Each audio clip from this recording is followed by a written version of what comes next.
إخوان السلام عليكم، مرحبا بكم. بقدوم ديال كأس إفريقيا اللي غيشهد فيها التيران ديال محمد الخامس حتى هو تغيير وبعض الأشياء. اضطريت على أنني نحول شكل ديال تيران محمد الخامس بالذكاء الاصطناعي، بحيث أنني شديت الوسط ديالو فديك ديال المضمار، رديته باللون يعني البنفسجي،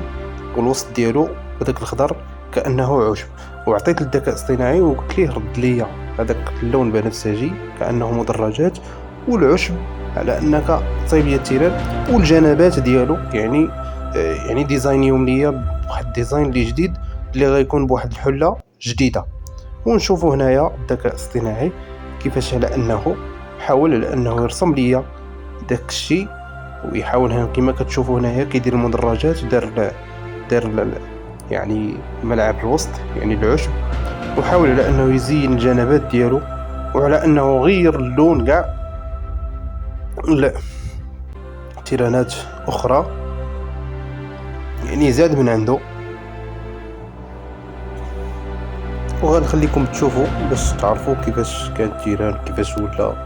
يعني